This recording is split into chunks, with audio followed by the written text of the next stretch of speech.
So we're going to take a look at this model here, which is function, task, and role. So kind of dividing what we do into three categories. Tim, maybe you can talk us through what these three categories are. You have a job position, for example, sales director, and then the different functions that this sales director takes on are split into the categories because he or she is not always a leader. They have other things that they do as well. For example, at some stages, they're going to be an advisor, a team member, a negotiator, or a representative. And then in some instances, they are a leader. And that's what that word function means. The word task is the various things that the leader in this case needs to do. And then the word role reflects on the behavioral role that they select or they choose or they don't for any given particular situation. So it's really interesting to think about how even when you are described as a leader, there may be many instances where actually you're not functioning as a leader in that particular situation. Joanna, maybe you have a couple of examples of that.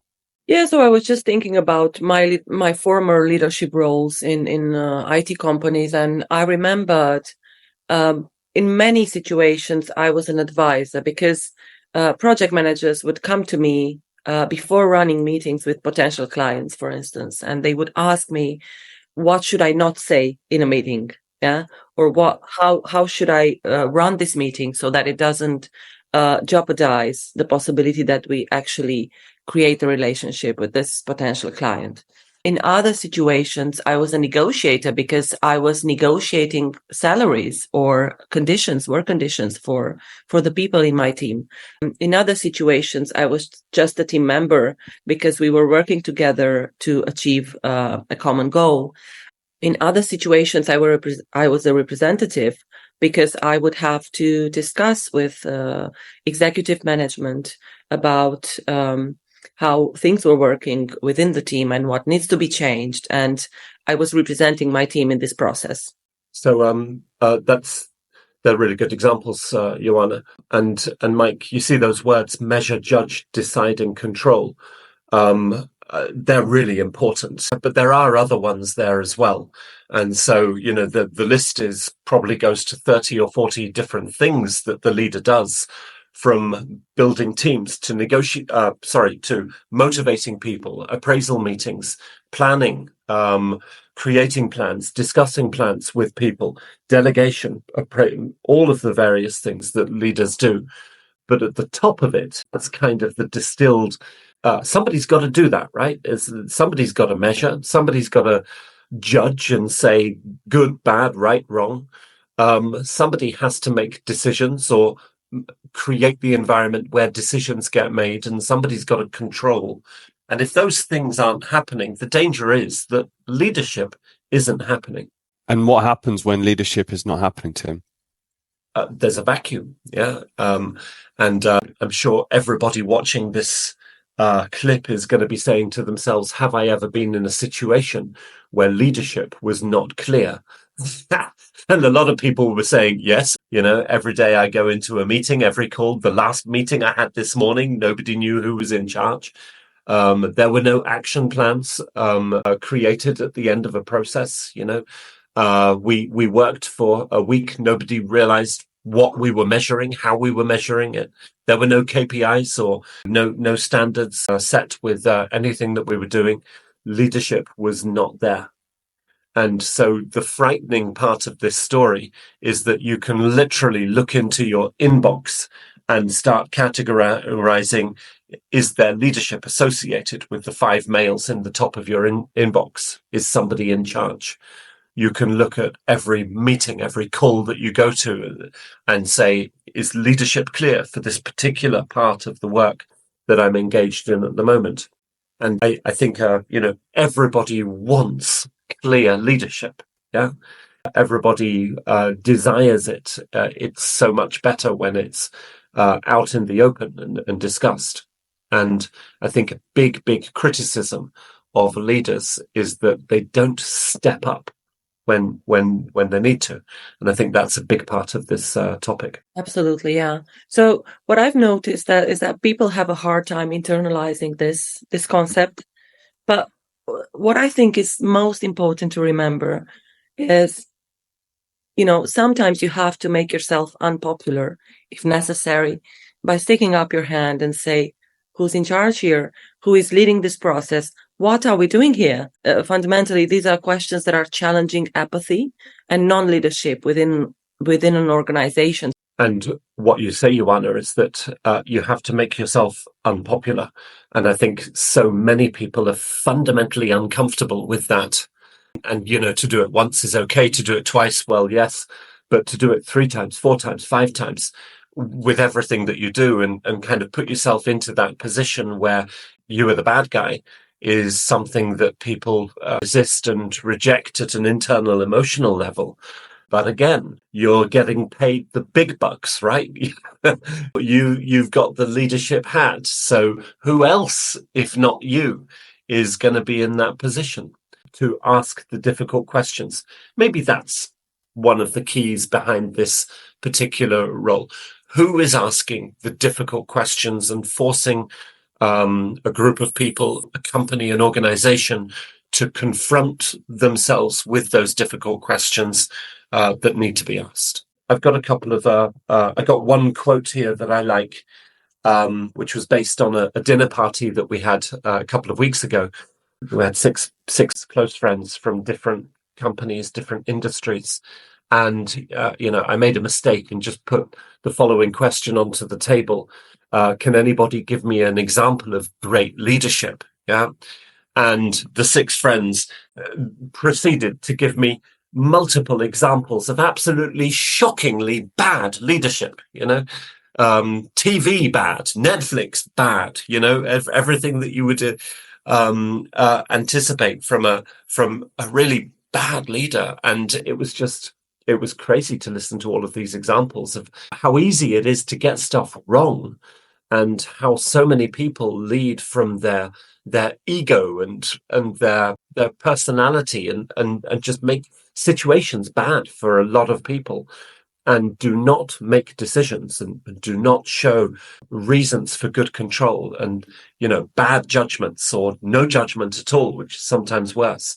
Or the phrase leading by absence came up several times, people who they are elected leaders. They are paid for doing it and they're not doing it. I think most of the time it wasn't a question of people doing things in a bad way, but they just weren't doing what they're actually paid to do. And so, as a leader, who else if not you? And I think another slightly depressing thing is that after looking at this particular visual, and you say, Joanna, you spent a lot of time in an advisory role and as a team member role and negotiating and representing, you probably get to the end of it and you say, well, I'm actually a leader. I don't have time to lead. I'm doing all sorts of other stuff. I've got like 100% of job, and then there's the leadership aspect on top of it. And that should be like a call to action as well. One of the quotes that I like is a good leader. They tell people what they're going to do. They show people what they're going to do, and then they do it again and again and again. They express what they're going to do, where they're going to go, why it's important to them, and then they do it. So whether you want to call this walking the talk or practicing what you preach, or simply being authentic as a leader, they take these things very seriously and they make sure that they are front and center of their leadership style. So what I'm understanding is I think there's maybe kind of 3 key messages here. The first key message is to look at what your function is and kind of question your function in every situation. Are you the leader in this situation, or are you serving one of those other functions, which you've already highlighted? The second question coming from that is, well, if I'm not the leader in this situation, who is? And is the leadership effective? Is it clear? And if not, then what needs to be done? And, maybe we should be willing to be the ones to step up and take leadership when we see it not being there where it needs to be. Now, the third point, I believe, comes from then the role that people may have in any situation, or they may have within an organization. So, Tim, maybe you could tell us a bit more about that. Well, maybe let's turn this around. I'll give you a nickname each, and then you play back to us what you think. Tell me a little bit about yourself. So, Well, there. yeah, so Joanna, you're a leader in an organization of 300 people, 260 blue collar workers, 40 white collar workers. You're the marketing executive. You're the right hand of the CEO, and your nickname for everybody in the organization, everybody calls you Mum. Oh, Happy with that? not very happy. And why I not? just like I'm the person that is doing everything for everyone, and that's dangerous. And this person elected, they chose this role. They were very happy and proud with it when they were given it, because it showed so much love and so much trust. But as you say, they did everything for everybody. All of the emotional stuff was put at their feet. And this person in question, they had to leave the organization in order to shed this role. They were not able to change this role within that company. They had to go and choose a different company. And then they found it emotionally difficult not to take on the role of mum again, because their leadership style was very much associated with the particular role that they chose for themselves. Mike, ready for yours? Sure. Your nickname is Champagne Charlie. How did you know? No. Well, what can I say about that? I guess there's so many kind of implications of that. It maybe suggests that I'm really only in it for the money and the status. I think maybe I'm only in it for the connections. Probably I'm very good at networking, but probably I'm also seen as maybe a bit elitist. Maybe that I'm a bit untouchable, and then I built this gap between maybe the everyday workers and somebody like myself. So I think there's so many associations, and even somebody that's never met me might already have such a strong picture of me just from this nickname.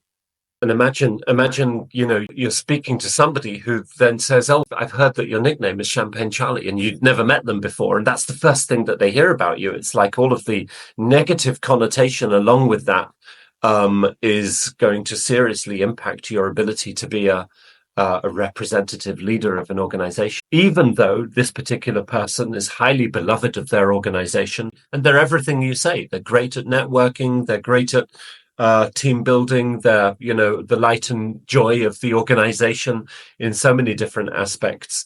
But is that what you want in terms of being a leader? And so these are two crass examples.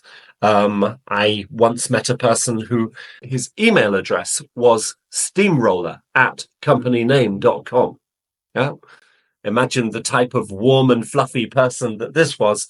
And he's intensely proud of his go get it, fighting against the world, pushing things through the driving aspect.